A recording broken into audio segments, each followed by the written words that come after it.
there, this is Heather with EasyHealthyBread.com. In this week's episode, we're going to make a simple and easy gluten-free coconut bread. The bread is slightly sweet and it's delicious for toast in the morning or for French toast for brunch. So to start, we're going to start with a dozen eggs.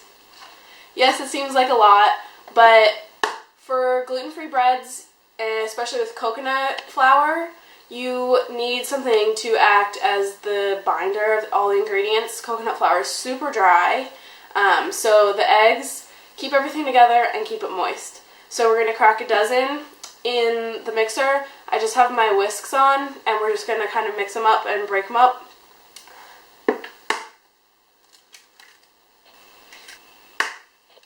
So we're almost done with the eggs here.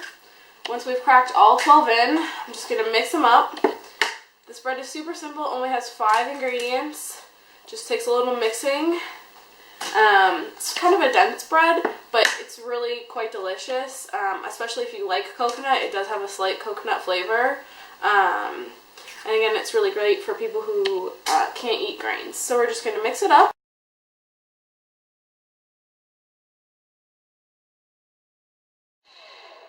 So you can see it's all one consistency pretty much now. So we're going to start adding the rest of the ingredients. So I pre-measured a 1.5 cups of coconut flour. Since coconut flour is really dry, like I mentioned, it really clumps up in store-bought packages if you buy like the Bob's Red Mill coconut flour, which is what this is. So I sifted it and then measured it. We're going to add a cup of coconut oil. I have started melting my coconut oil on the stove, which I think works a lot better because it's just faster, and when you're done, you can just I use like a little saucepan and I just pour whatever I don't need back into the container, and it works fine. We have a teaspoon of salt.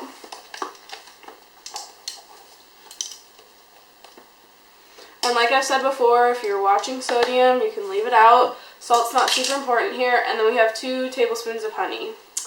If you don't have this fancy plunger thing like I do, you can use an actual tablespoon, or the tablespoons like this. And if you like put a little oil or spray it with Pam first, it'll slide right out. So that's kind of an easy tip.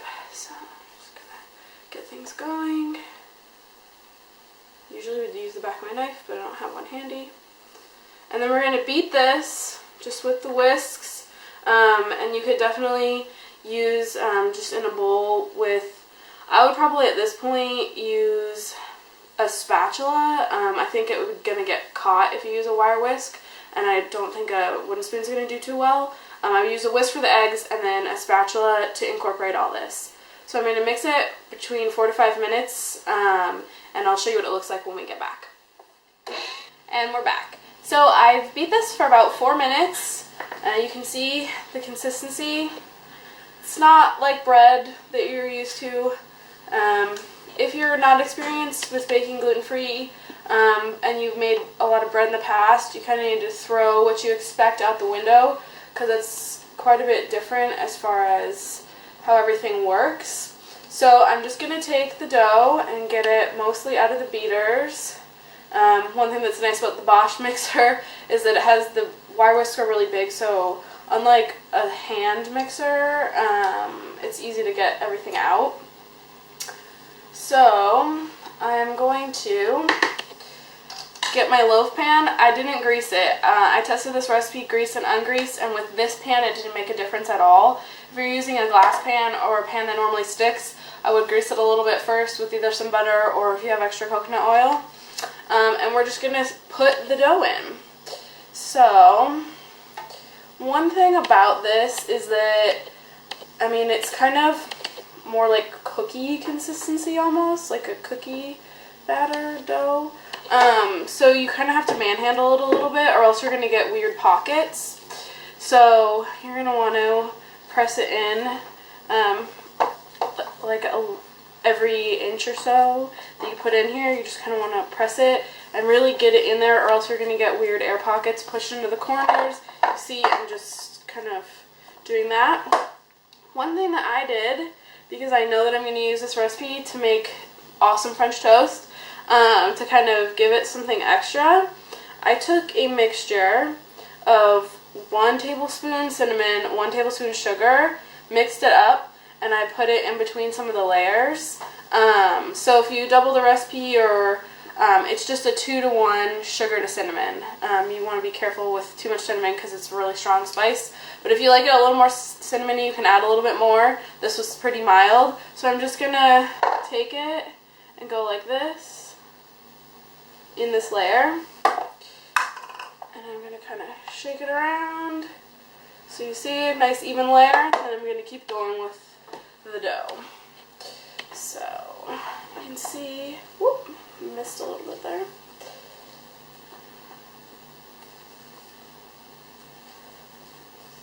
Definitely a lot different than working with a yeasted dough. It's just not what you expect.